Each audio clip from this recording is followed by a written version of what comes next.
क्या कोई इंसान अपनी पूरी ज़िंदगी एक ऐसी औरत के नाम कर सकता है जो दुनिया के सामने किसी और से प्यार करती थी? प्यार का असली मतलब पाना नहीं, बस साथ निभाना होता है। हम सब अमृता प्रीतम को उनकी पोएम्स और साहिर लुधियानवी के लिए उनके दर्द के लिए जानते हैं, लेकिन वो इंसान जिसने असल में उनका हाथ थामा, जिसने उनके लिए चाय बनाई और उनके स्कूटर के पीछे बैठकर दुनिया घूमी, वो थे इमरोज़। इमरोज़ ने अमृता को जिंदा रखा हुआ है। इससे ज़्यादा एक औरत अपने प्रेमी से क्या अपेक्षा कर सकती है? Welcome to the audio book of Amrita Imroz, a love story written by Uma Trilok. ये किताब एक खिड़की है अमृता प्रीतम और इमरोज़ की दुनिया में। एक तरफ शायर, दूसरी तरफ पेंटर और बीच में एक ऐसी लव स्टोरी जो बिना किसी नाम के भी दुनिया की सबसे मुकम्मल कहानी बनी। अगर आप एक ऐसे प्यार की तलाश में हैं जिसमें शर्तें नहीं होती, तो ये ऑडियो बुक आपके लिए है। चलिए शुरू करते हैं पहला चैप्टर।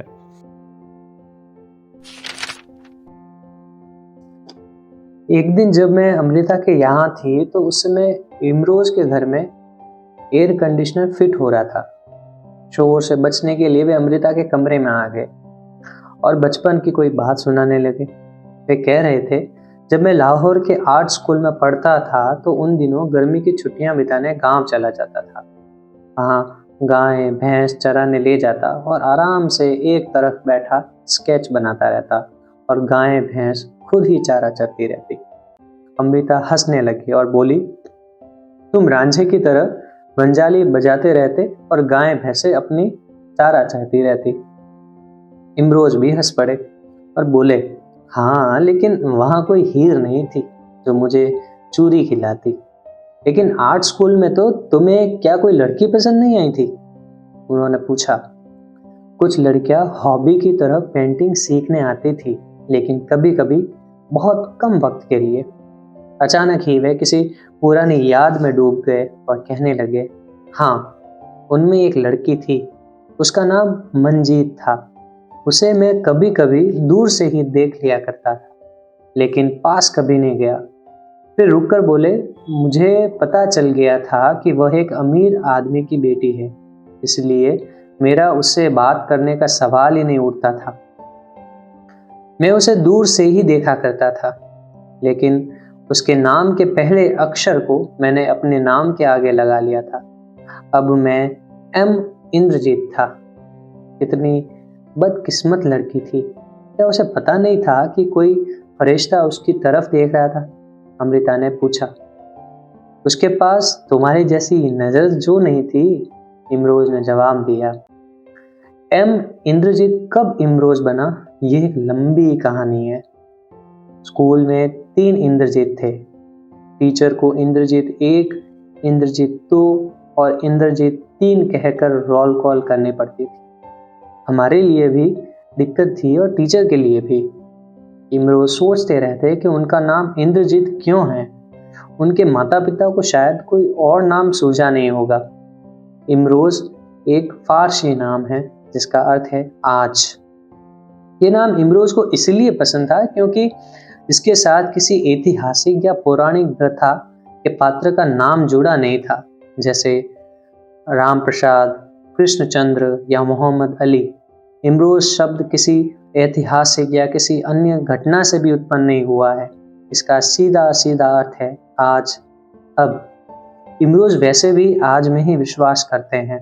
वे खुद को किसी पुरानी परंपरा से जकड़ कर नहीं रखना चाहते और न ही सुदूर भविष्य में जोड़ना चाहते हैं। वे आज में आज के लिए जीते हैं।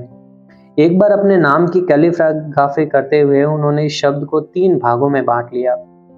इमर भूतकाल को दर्शाता है, ओ वर्तमान जीता जागता आज। यह हिस्सा रंग में भी सुनहरा है और अन्य अक्षरों से भी कुछ ऊंचा भी। ज जिससे पहले थोड़ी जगह छोड़ी गई है, जो शायद अनजाने आगत के लिए है। इंद्रजीत 1966 में इमरोज हो गए। इमरोज जिस चीज को छूते हैं वह एक कलाकृति बन जाती है। कुछ अरसा पहले इमरोज ने लैम्प शेड बनाए, जिसके ऊपर उन्होंने कई शायरों के कलाम लिखे। फैज, फिराक, अमृता, शिव बटालवी और ऐसे ही कई दूसरे शायरों के। उन्हीं लैम्प शेड्स में से एक 4 कोनों वाले शेड्स के नीचे को उन्होंने लाल रंग से पेंट कर दिया, जिसके चारों तरफ उन्होंने 4 शायरों की 4 लाइनें बड़ी खूबसूरती से उकेर दी। वारिस शाह की लाइन थी, जहां इश्क दे कमनू हथ पाइए, पहले रब दा नाम धाइये जी। जब इश्क के काम को हाथ लगाए तो पहले भगवान का ध्यान करें। और शाह हुसैन की लाइन थी, अंजू रोंदे हर कोई आशिक रोंदे रत, हर कोई रोए आंसू आशिक रोए लहू। शिव बटालवी की लाइन थी, अज दिन चढ़िया तेरे रंग वर्गा, आज तेरे रंग जैसा दिन चढ़ा है।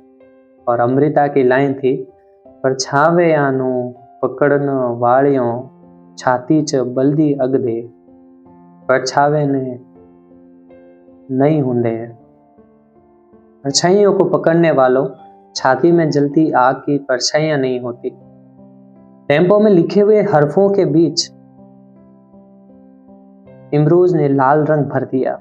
जब लैंप जलता है तो लाल रंग कमरे की खिड़की से दरवाजे पर यूं बिखरता है कि सारा कमरा लाल रंग से भर जाता है। ऐसे में अमृता इमरोज की मेज पर जहां से वे काम कर रहे होते थे, उनके रंगों से भरे कपड़ों की परवाह किए बिना उनके कंधे से लिपट कर पूछती है, इमरोज तुम मुझे कैसे मिल गए?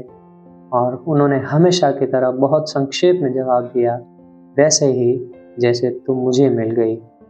वे कहने लगे, माजा तुम जानती हो, जब मैंने आर्ट स्कूल पास कर लिया तो टर्म के आखिर में सब लड़के अपने अपने घर चले गए, लेकिन मैंने हॉस्टल नहीं छोड़ा क्योंकि मुझे तब तक नौकरी नहीं मिली थी और मैं गांव नहीं जाना चाहता था। एक शाम वार्डन मेरे कमरे में आए और कहने लगे कि टर्म खत्म हो चुका है, अब तुम यहाँ और नहीं ठहर सकते। लेकिन उस शाम मैं कहाँ जाता और कमरे में भी अब रह नहीं सकता था।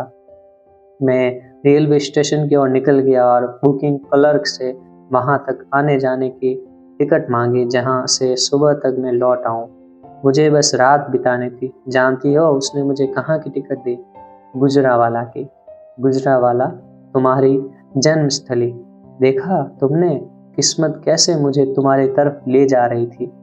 इमरोज को एक बार एक औरत की तस्वीर बनाते देख अमृता ने पूछा, क्या इस विषय में तुम्हें बंदी बना लिया है? नहीं, मुझे इसने बंदी नहीं बनाया है, पर मैं इसके साथ साथ चल रहा हूँ, उन्होंने जवाब दिया। कोई आर्टिस्ट किसी व्यक्ति विशेष का चित्र नहीं बनाते, क्योंकि वे मानते हैं कि ऐसा करने से उस व्यक्ति की उनसे शादी हो जाती है। अमृता ने कहा, मेरे ख्याल से शादी तो नहीं होती, हाँ उस तस्वीर से उन्हें प्यार जरूर हो जाता है। इमरोज ने जवाब दिया, लेकिन प्यार तो देवी शादी ही तो है। अमृता ने तर्क दिया, अगर शादी के साथ तुम दिव्य शब्द का इस्तेमाल करती हो तब तो प्यार को शादी भी कह सकती हो। इमरोज ने ऐतराज जताया। शरीर के 6 चक्रों के बीच से गुजरते हुए जब योगी 7वें चक्र पर पहुंचते हैं तो वहां पर शिव शक्ति का ब्याह होता है। ऐसी योगी जनों की योग्यता है, मान्यता है, अमृता ने कहा। अगर शिव शक्ति के मिलन को शादी का नाम दिया जाता है तो मुझे कोई ऐतराज नहीं, इमरोज बोले। ऐसा लगता है इमरोज शादी की परिभाषा में यकीन नहीं करते हैं। उनके मुताबिक प्यार अपने आप में मुकम्मल है, संपूर्ण है। अमृता ने एक बार इमरोज से पूछा, कुछ कलाकारों का कोई मन भावन रंग होता है, जैसे किसी मशहूर पेंटर ने कहा था, मुझे लाल रंग बहुत पसंद है, इतना कि मैं दुनिया की हर चीज को लाल रंग से रंग देना चाहता हूँ। तुम्हारा भी कोई मनपसंद रंग है? इमरोज ने कहा, हाँ, चमकते सूरज का रंग मुझे बहुत भाता है और मुझे चारों ओर से घेर लेता है। मैं उसी में सब कुछ रंग देना चाहता हूँ, शायद इसलिए कि मैं उससे चढ़ते सूरज की रोशनी को मिलाता हूँ। दोनों हंस पड़े। एक दिन मैंने इमरोज से पूछा कि वे अपनी पेंटिंग्स की प्रदर्शनी क्यों नहीं लगाते। तो उन्होंने जवाब दिया, हम प्रदर्शनियाँ क्यों लगाते हैं? इसकी दो वजहें हैं। एक तो यह कि हम दूसरों से अपनी तारीफ सुनना चाहते हैं, दूसरे यह कि हम उन्हें अपनी तस्वीरें बेचना चाहते हैं। मुझे अपने काम की तारीफ नहीं चाहिए और न ही मैं अपनी पेंटिंग्स बेचना चाहता हूँ, फिर मैं प्रदर्शनी क्यों लगाऊं? तो फिर आपकी पेंटिंग दर्शकों तक कैसे पहुंचेगी? कला को दर्शकों की जरूरत नहीं, दर्शकों को कला की जरूरत है। एक बार मैंने उनसे पूछा कि कलाकारों के इतने प्रेम संबंध क्यों होते हैं? उन्होंने कहा, उनकी समस्या ये होती है कि वे चाहते हैं कि सब उन्हीं से प्यार करें, मगर मेरी निगाह में प्यार के मायने हैं अपने प्रिय को बिना शर्त प्यार करना, हमेशा। इमरोज की पेंटिंग्स को देखते हुए अमृता ने एक बार कहा, मुझे लगता है ईडन गार्डन में इमरोज ने जिस खूबसूरती को देखा था वो उसे अभी भूला नहीं है। शायद वही खूबसूरती उमड़ उमड़ कर उसकी पेंटिंग्स में झलक आती है। वर्जित फल तो सेब था ना, जिसकी वजह से आदम और हवा को ईडन गार्डन से निकाल दिया गया था। लेकिन मुझे लगता है इमरोज के लिए ये फल सेब नहीं था, शायद अंगूर थे। इमरोज को अंगूर बहुत पसंद है, जहाँ भी अच्छे अंगूर देखता है खरीद लाता है। ऐसे किसी प्रसंग में अमृता ने बताया, पहले जब कोई इमरोज से मिलने चाहता था तो मुझे फोन करता था, पूछता क्या ये अमृता जी का घर है? मेरे हाँ कहने पर अगला सवाल होता, क्या इमरोज जी है? मैं हाँ कहकर इमरोज को छूकर कहती, देखा आजकल लोग तुम्हें मेरे पते पर ढूंढ रहे हैं। मेरे सामने टुकड़ों टुकड़ों में एक अलग सी प्रेम कहानी उजागर हो रही थी, आज के जमाने के हीर रांझा और सोनी मेवाल की। ऐसा लग रहा था जैसे प्यार खुद ब खुद चल रहा था, किसी और नहीं, किसी खास दिशा में नहीं, किसी विधि या युक्ति से नहीं। अमृता किस दिशा में चल रही थी, इसके साथ चल रही थी, उन्हें खुद भी पता न था। तब वे इमरोज को अच्छी तरह नहीं जानती थी। वे क्या सोचते हैं, किस दिशा में सोचते हैं, उनके तौर तरीके क्या है, तो कुछ नहीं जानती थी। एक दिन जब वे इकट्ठे थे तो अमृता ने उनसे पूछा था, तुम तो किसान के बेटे थे, तब फिर तुमने पेंट और ब्रश क्यों उठाया, फल क्यों नहीं? हंसते हुए उन्होंने जवाब दिया, वही तो कर रहा हूँ, तखल की जमीन पर हली तो जोत रहा हूँ। जब मैं छोटा था तो आसपास कोई नहीं होता था, मैं घंटों ड्राइंग और पेंटिंग करता रहता था। मुझे दूर दूर तक हल और खेत ही दिखाई देते थे। तुमने औरतों की तस्वीरें क्यों नहीं बनाई? अमृता पूछती है। नहीं, सिर्फ खत, खेत और हल, वही मेरे ध्यान के केंद्र थे। एक दिन इमरोज ने पेंटिंग बनाते बनाते अपने ब्रश से अमृता के माथे पर बिंदी लगा दी। वे हंसती और बोली, लो, तुमने मेरे माथे को अपना कैनवस बना लिया। उनके मन में कुछ कुल बुलाया तो उन्होंने पूछा, अच्छा ये बताओ कि यथार्थ क्या है? तुम वास्तविकता को कैसे समझाओगे? एक वास्तविकता में से दूसरी वास्तविकता को देखकर। शायद वे ठीक कह रहे थे। इमरोज की रेखाओं और रंगों की एक वास्तविकता है और अमृता के लिए शब्दों के नाद में एक यथार्थ है। यदि कलाकार देख सके तो एक वास्तविकता में से ही दूसरी वास्तविकता उत्पन्न होती है। जैसे एक दार्शनिक कल में आज को देख सकता है, जैसे कोई अमूर्त में वास्तविकता को देख सकता है। जैसे पाब्लो पिकासो ने ट्राईसाइकिल के हैंडल में उसकी गद्दी रख दी तो बीच में बुल का सिर दिखाई देने लगा था और उसने उस पेंटिंग्स को बुल्स हेड कहा। उसने बुल के सिर को वास्तविकता को ट्राईसाइकिल की वास्तविकता में देखा और उसे कल्पना का सफर कहा। जब बाहरी वस्तुओं में आंतरिक नजर मिलती है तो बहुत से नए आकार सामने आते हैं।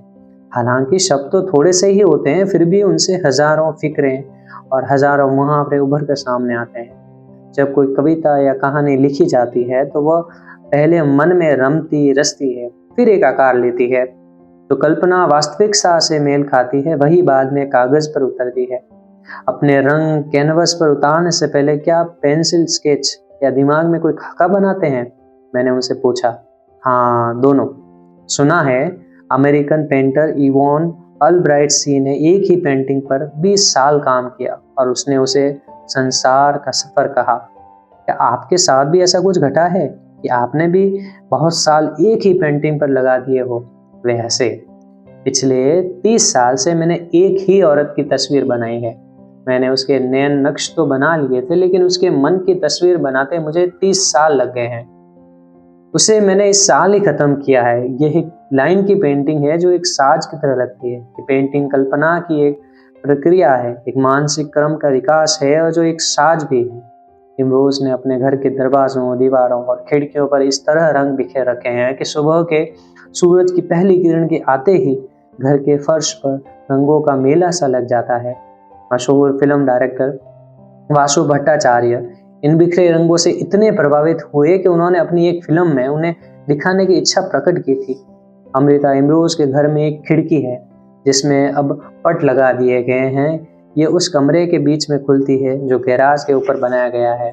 यहीं से गर्मियों में सूरज की तेज किरणों की रोशनी आती है। इस रोशनी को कम करने के लिए इमरोज ने वहां पर्दे लगा दिए, मगर उन्हें पसंद नहीं आए।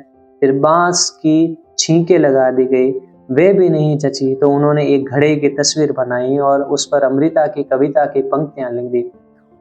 उठ अपने घड़े से पानी का कटोरा दे, धो लूंगी बैठकर राव के हाथ से। जब अमृता ने पूछा ये सोने का घड़ा है, तो इमरोज ने कहा नहीं, ये तेरा घड़ा है। इमरोज ने अपने घर की कविताओं और पेंटिंग से सजा रखा है। उनके शब्दों में एक खास खूबसूरती है, एक लय है जिसे शायद कला की लय कहा जाता है।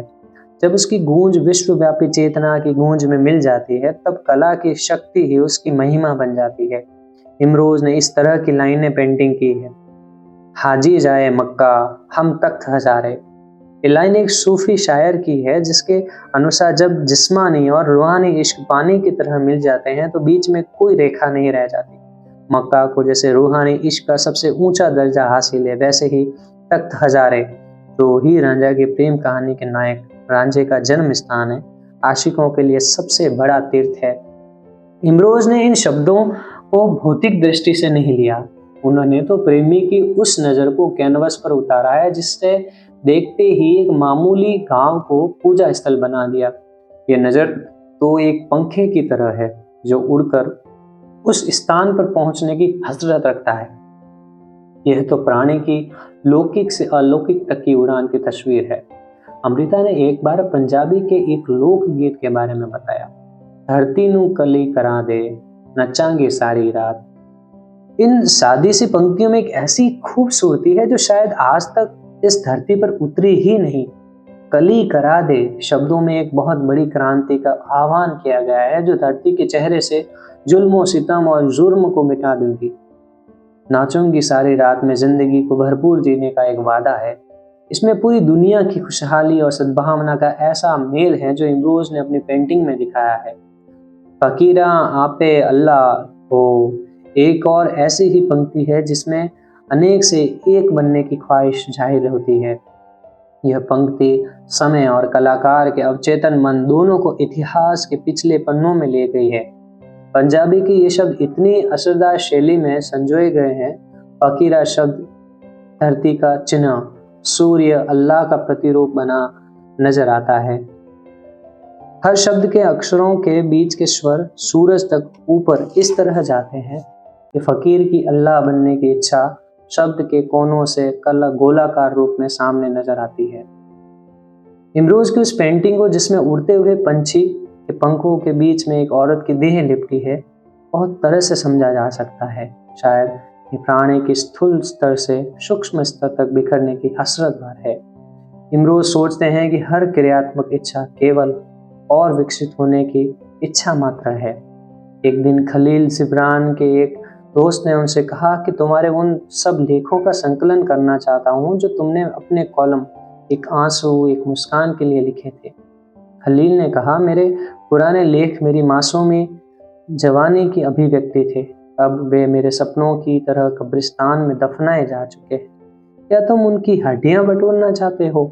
जो चाहो करो, लेकिन यह न भूलना कि उनकी आत्माओं ने कहीं और जन्म ले लिया है। इसी संदर्भ में अमृता ने कहा था, शायद उसकी इच्छा थी कि वह परिपक्वता की ओर विकसित हो, लेकिन इमरोज के मानसिक व आध्यात्मिक विकास की वजह कोई एक घटना नहीं थी, ये तो निरंतर होने वाली प्रक्रिया है। इमरोज की पेंटिंग एक हसीना एक और अद्भुत पेंटिंग है। इमरोज ने एक महिला की पीठ दिखाई है जो उसकी सुंदरता, कांति और लावण्य को दिखाती है। उसकी पीठ के पीछे दिखाया है एक तूफान जो हरे रंग के अलग अलग शेड से बना है। इस पेंटिंग पर अमृता सोच कर कहती है कि ये जरूर ईडन गार्डन की हवा होगी जो अपने पीछे हरा भरा बाग बगीचा छोड़कर आ रही है।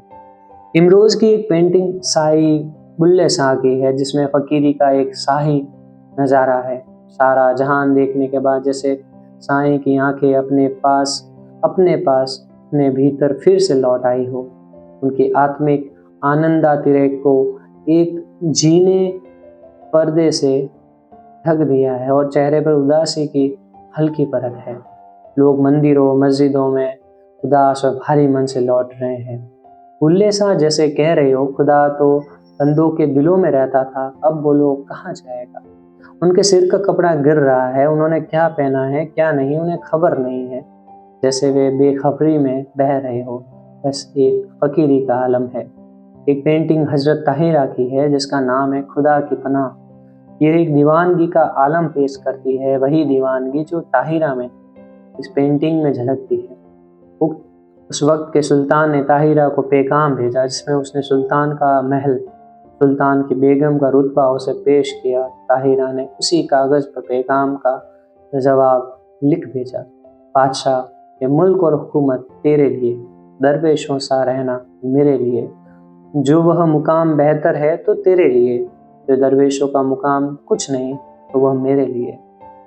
ताहिरा की 2 पेंटिंग्स है, एक में उसका चेहरा जीने से कपड़े से ढका है और दूसरे में उसकी आंखें 4 कदम दूर से अपनी ही मौत का नज़ारा कर रही है। इमरोज के रंगों में जादू है।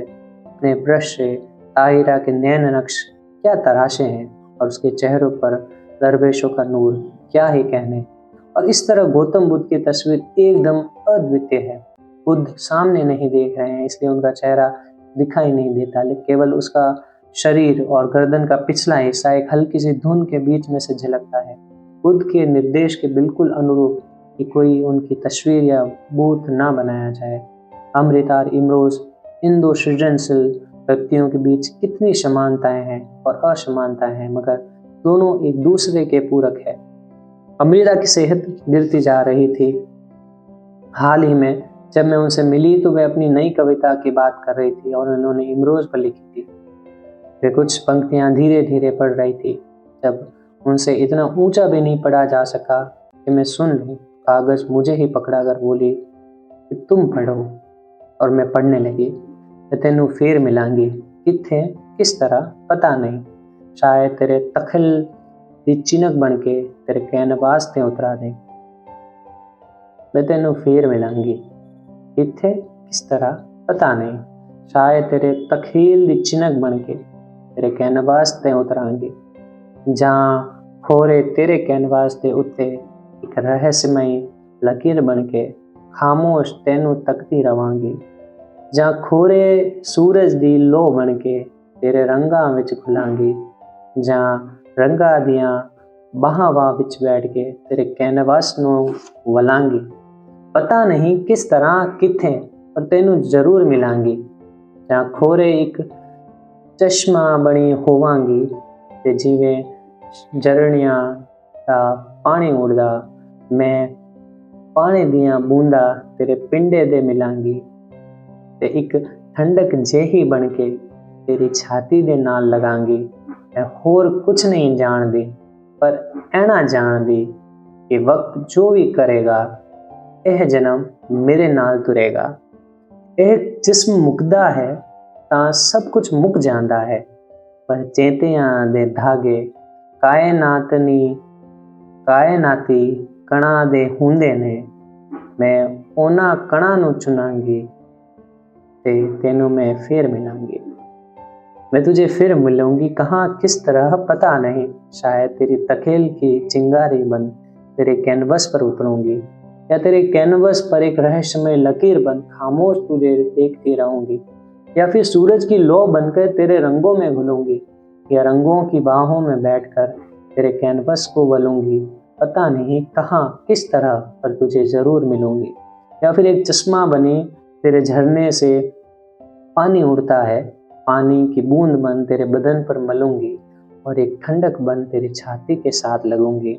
मैं और कुछ नहीं जानती पर इतना जानती हूँ कि वक्त जो भी करेगा ये जन्म मेरे साथ चलेगा, ये जिस्म खत्म होता है तो सब कुछ खत्म होता है, पर चेतना के धागे कायनाती कणों के होते हैं और उन कणों को चुनूंगी, मैं तुझे फिर मिलूंगी। मैंने पढ़ना बंद किया तो अपनी घुटी हुई खामोशी को संभालने और अपनी आंखों से आंसुओं को पीछे धकेलने में मुझे भी कुछ पल लगे। मैंने देखा कि वे जैसे किसी गहरी सोच के बाद धीरे धीरे आंखें खोल रही थी। कुछ पल फिर खामोशी ने ले लिए, फिर धीरे से मेरी ओर देखते हुए बोली, तुम इस कविता का अंग्रेजी अनुवाद करोगी? मैंने खामोशी में ही उन्हें अपनी बाहों में लेते हुए सिर हिलाया और कहा, हाँ जरूर करूँगी। उस दिन हमारे बीच और कोई बात नहीं हुई। खामोशी के साए में ही मैंने उन्हें हिलिंग दी और चली गई। मेरा मन भारी था और एकदम खाली भी। कोई सोच नहीं, कोई भाव नहीं। एक लंबी जुदाई को जैसे मैं कंधे पर उठाए लिए जा रही थी। खुशवंत सिंह अक्सर छोटी छोटी सभा गोष्ठियों में अमृता इमरोज को अपने घर बुलाया करते थे। जब वे दोनों उनके निमंत्रणों की अनदेखी करने लगे तो एक दिन खुशवंत सिंह ने अमृता को फोन करके कहा, तुम बाहर क्यों नहीं निकलती? सारे दिन तुम लोग घर में क्या करते रहते हो? अमृता ने जवाब दिया, कल। खुशवंत सिंह ने फिर पूछा, इतनी क्या बातें करते रहते हो? अमृता सिर्फ हंस कर रह गई। ये समझना किसी के लिए भी मुमकिन है या मुश्किल है कि अमृता इमरोज ये हर समय कैसे बातें करते रहते थे, कभी शब्दों के माध्यम से तो कभी खामोशी को जरिया बनाकर। मुझे हैरानी होती थी कि क्या ये लोग ऋषियों की तरह है जो बिना कुछ कहे ही सारी बात कर लेते हैं। अमृता और इमरोज को एक दूसरे के साथ होना, आसपास रहना पसंद था। उन दिनों अमृता तंद्रा में रहने लगी थी, कभी कभार केवल एक आध हर्फ ही बोलती थी, लेकिन इमरोज के लिए वे हमेशा मौजूद रहती थी, पहले की तरह सतर्क। हालांकि पहले की तरह इमरोज उनसे बातें नहीं कर पाते थे, लेकिन अब वे अपनी कविताओं में उनसे बातें करते थे। अपनी कविता सोनी में वे अपने प्यार से उनके पसंदीदा फूल लेकर आते हैं, चाहे वे मांगे उनकी फरमाइशें करे या ना करे। फूल ही क्यों, वे उनके लिए फुलकारी कढ़ाई वाले दुपट्टों के गट्ठे भी ले आते हैं, उनके सामने रख देते हैं कि वे उनमें से भी कोई भी चुन ले, तो उनकी पसंद की दाद देते हैं। और वे लिखते हैं, परसों में पटियाले था, एक बाजार में फुलकारी डिजाइन की कई रंगों की चुन्नियां देखी, मुझे इतनी अच्छी लगी, मैं सारी की सारी उठा लाया, हनुमान की तरह। ले अब तू गट्ठा खोल और चुन ले। पर वे इतनी बीमार और कमजोर हो गई थी कि खुद उठ भी नहीं सकती थी और न ही कबूल कर सकती थी कि उनका भाव या उनकी भेंट। ये जानते थे, फिर भी किताब की दुकानों पर जाते और उनके लिए गजान जैनिस के खतों की किताबें ले आते, उन्हें पहले पढ़ने के लिए देते और उन दिनों की याद दिलाते जब वे दोनों साथ साथ किताबें पढ़ते थे। सोनी में अमृता को सोनी बताते हुए इमरोज लिखते हैं कि सोनी ने तो कच्चे घड़े की मदद से पंजाब का दरिया पार किया था, लेकिन अमृता ने अपनी लेखनी से पंजाब को कई बार पार किया है। पिछली आधी सदी में अपनी कविता आलना घर में इमरोज खुद को एक खुला घर बताते हुए लिखते हैं, मेरा आलना घर मेरे चिड्डा, तो जदों तू आ जांदी तां ऐ, मेरे जिद्दा भी ते तेरे जिद्दा भी हो जांदा, मेरा आलना घर मेरे जितना, लेकिन जब तू आ जाती हो तो मेरे जितना और तेरे जितना हो जाता है।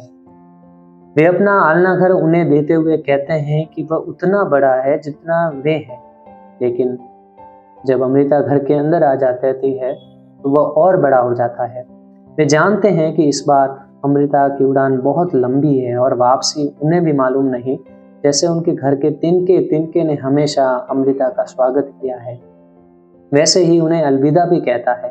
अमृता के लिए इमरोज लिखते हैं, वो कविता ज्योंदी है ते जिंदगी लिख दी है, ते नदी वांग चुपचा वसदी, सारे पासियां नू जर जेखी वंड दी जा रही है, सागर बल सागर होण। ये कविता जितती और कविता लिखती और नदी से चुपचाप बहती जर खींची बांटती जा रही है सागर की ओर सागर बनने।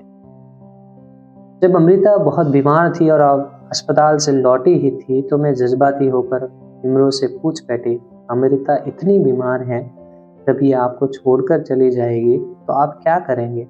ये इतनी बीमार है कि पता नहीं कब तक रहे। आपको क्या जुदाई की हूक नहीं उठती? ये आपकी जिंदगी की मरकज है, उनके बिना आप क्या करेंगे? मैं मुस्कुराए और बोले, जुदाई की हूक? कौन सी जुदाई? कहाँ जाएगी अमृता? इसे यहीं रहना है, मेरे पास, मेरे इर्द गिर्द हमेशा। हम 40 साल से एक साथ हैं, हमें कौन जुदा कर सकता है? मौत भी नहीं। मेरे पास पिछले 40 सालों की यादें हैं, शायद इससे पिछले जन्म की भी, जो मुझे याद नहीं। इसे मुझसे कौन छीन सकता है? मैं देखती रही, खामोशी में।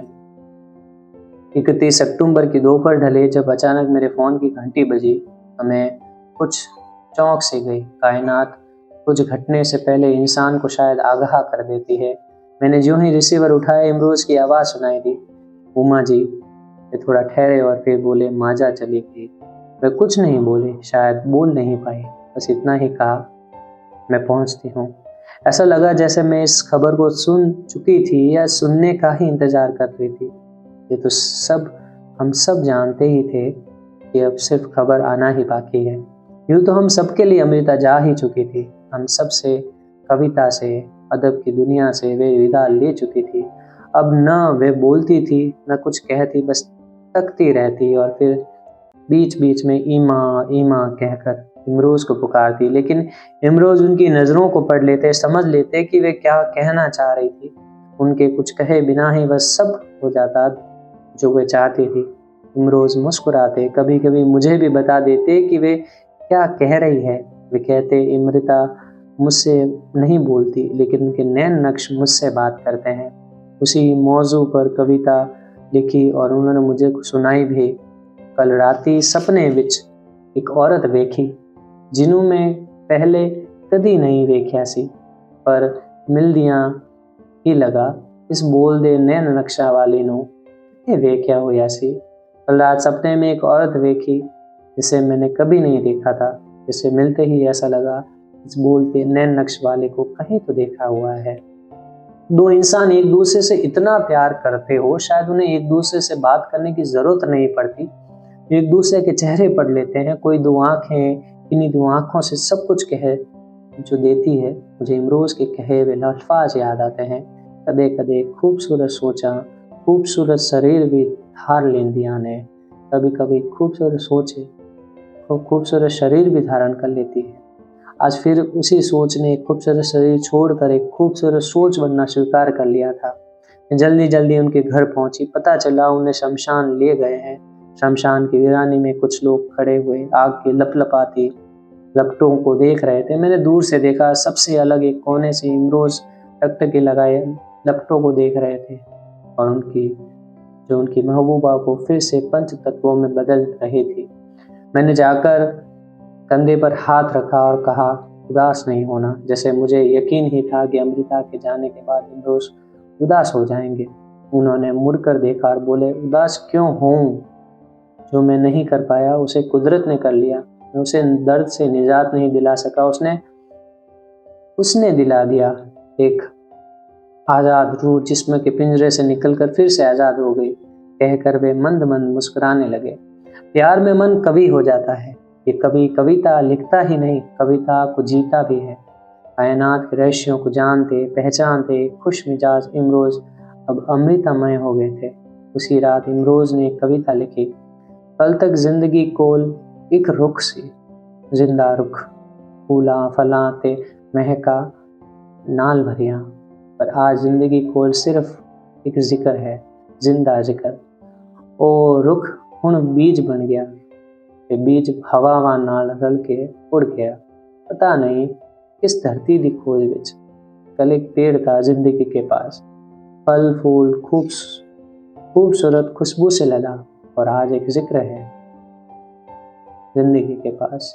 पेड़ अब बीज बन गया है, हवाओं में उड़ गया और पता नहीं इस नई धरती की खोज में। और अमृता जी के लिए उन्हीं के अल्फाज में, कहो जे ही इस दी खुशबोई, फूल मोया पर महक न मोई, कल होठा चो आंधी पई सी, अज हंजुआ चो आंधी पई है, हल्के यादा चो आवेंगी, सारी धरती वैरागी हुई, के हो जाई इसदी खुशबुई, फूल मोया पर महक न मोई। कैसी है इसकी खुशबू, फूल मुरझा गया पर महक नहीं मुरझाई। कल होठों से आई थी, आज आंसुओं से आई है, कल यादों से आएगी, सारी धरती हुई बैरागी। कैसी है ये महक जो इसकी फूल मुरझा गया पर महक नहीं मुरझाई। हम अमृता को इमरोज से देखते रहे, मिलते बिछुड़ते और फिर मिलते। शायद ऐसी रूहें बिछड़ती नहीं, एकाकार हो जाती है, एक दूसरे में समा जाती है। तो दोस्तों, ये थी किताब अमृता इमरोज। इतनी प्यारी किताब थी। ये हमें बताती है कि एक सेल्फलेस लव कितना बेहतरीन, कितना खूबसूरत होता है। किसी के लिए निस्वार्थ प्यार करना उसका जिंदगी भर का साथ, रूह और इबादत की तरह है, एक ईश्वर की प्रार्थना की तरह है। और अंत में मैं इमरोज के द्वारा अमृता के लिए कुछ लिखा गया है, उसको सुनाना चाहूँगा। तो सुनिएगा। एक सूरज आसमान पर चढ़ता है, आम सूरज सारी धरती के लिए, साजे का सूरज जिसकी रोशनी से धरती पर सब कुछ दिखाई देता है, जिसकी तपिश से सब कुछ जीता है, जन्मता है और फलता है। लेकिन एक सूरज धरती पर भी उगता है, खास सूरज, एक मन की धरती के लिए, सिर्फ एक मन के लिए, सारे का सारा। इससे एक बात, एक रिश्ता बन जाती है, एक ख्याल, एक कृति और एक सपना, एक हकीकत। इस सूरज का रूप इंसान का होता है। इंसान के कई रूपों की तरह इसके भी कई रूप हो सकते हैं। आम तौर पर यह सूरज एक ही धरती के लिए होता है, लेकिन कभी कभी आसमान के सूरज की तरह आम भी हो जाता है सबके लिए, जब ये देवता, गुरु या पैगंबर के रूप में आता है। मैंने इस सूरज को पहली बार एक लेखिका के रूप में देखा था, एक शायरा के रूप में, किस्मत कह लो या संयोग।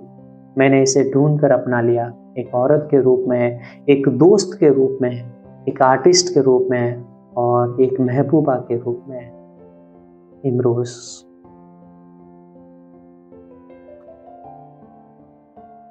मैं आशा करता हूं कि आपको ये किताब बहुत अच्छी लगी।